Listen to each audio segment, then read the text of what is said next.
right, so we're going to be staging here for Abel, NaviHawk. Come in here, buddy.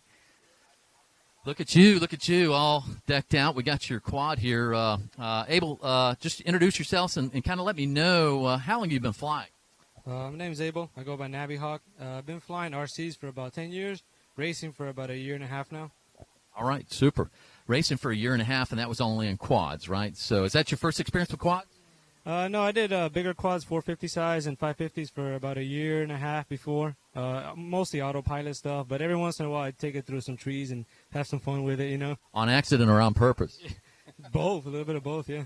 So, but ultimately the close proximity FPV aspect came with the micros, right, or the minis? Yeah, the minis. Once I remember when the Blackout first came out, you know, we all like looked at it first like, it's kind of small, it's hard to fit everything.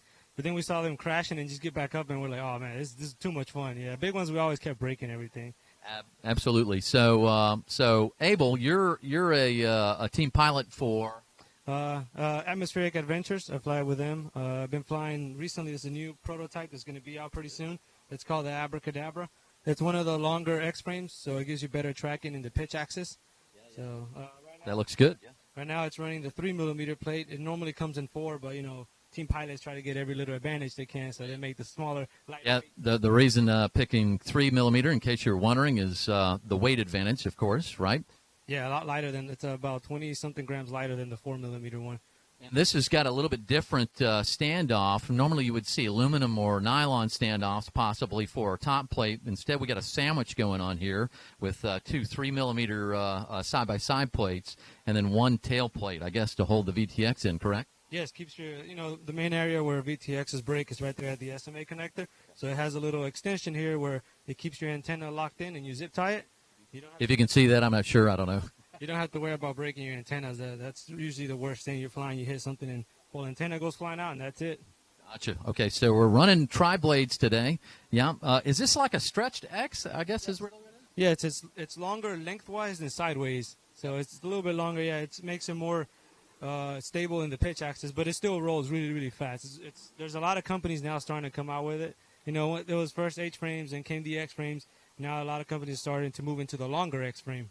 Gotcha. So this is an underslung battery. We got what flight controller are you running here? That one's got a Lux flight controller running at 8 kilohertz.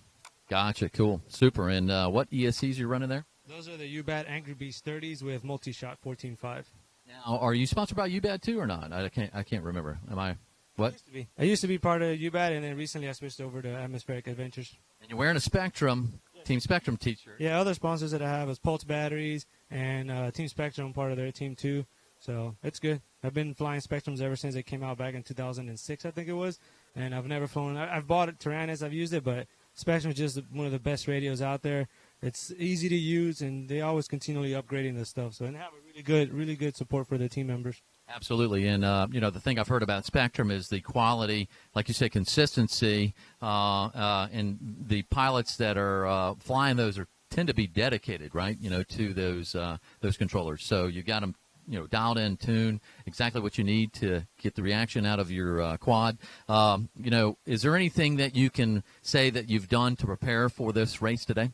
I've ran the championship track a lot of times. I've been fortunate enough. I live real close to Melbourne, and the guys are very active, so they set it up a lot.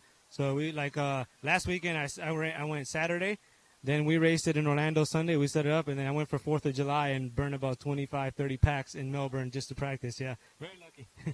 Super. So we're going to look for some fast laps from you today, and hopefully you come out on top and win some of that cash and prizes, yeah? Yeah, I hope so. If not, I'm having a great time. The guys are doing a good time. They're running the event really smooth, and it's moving along. So we actually got three practice rounds, so they're doing a good job. Having fun. Thank you, Abel. Thanks for stopping by. We'll see you, buddy. Good luck to you, okay? Super.